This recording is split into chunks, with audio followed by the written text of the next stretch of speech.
I also want to bring in now a political commentator, also the son of our 41st president, Ronald Reagan, Michael Reagan, to join us now for this conversation. Michael, thanks for being with us. 40th. I'm sorry. I'm sorry. Thank you for correcting me on that, sir. I was wondering if I got that right and I got it wrong, but 40th. Important to note there. But what do you think about this announcement coming from President Obama? A lot of folks were calling for this even last week. Again, the president too slow here to act, do you think? I mean, why do we have a political appointment here?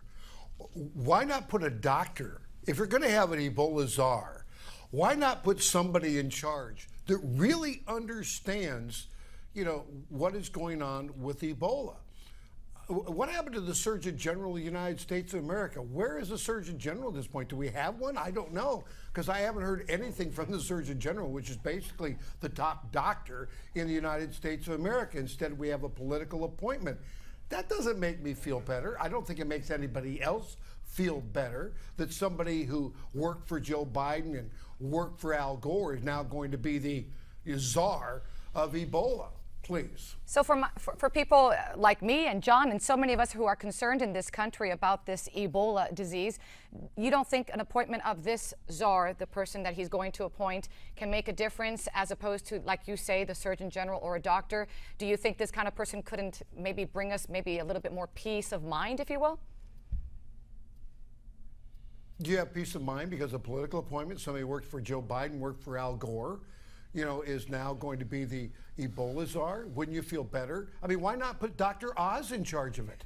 I mean, really, think about it. Why not? But really, why not put somebody in charge who is a doctor, somebody who works in that field, who really understands it, who can talk to the people of the CDC, can talk to the nurses at the hospital, can talk with some kind of knowledge of what, in fact, we're facing, instead of somebody who is just another political appointment who's going to go down and do whatever he does and say what he's going to say to the President of the United States. I don't feel better because Ron Klain is going to be the Ebola czar. I'd feel better if it was Dr. Oz.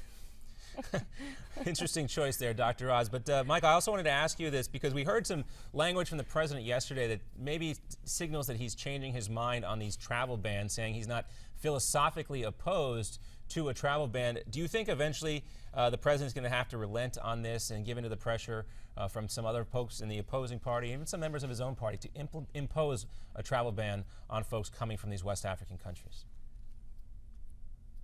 Well, you get one more case of Ebola coming in the United States of America. And remember, we're bringing it here. We have one more case of it. He's going to put a travel ban on there. But, so it's interesting.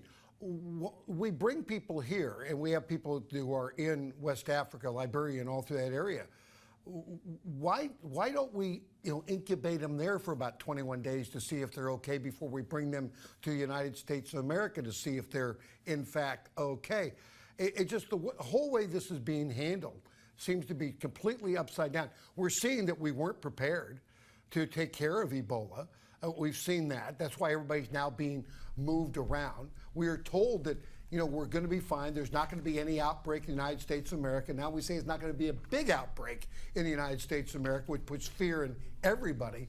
So again, I think the government's gotten so big, so monstrous, that in fact one side of the government doesn't know what the other side is doing, and they need to get their act together in everything.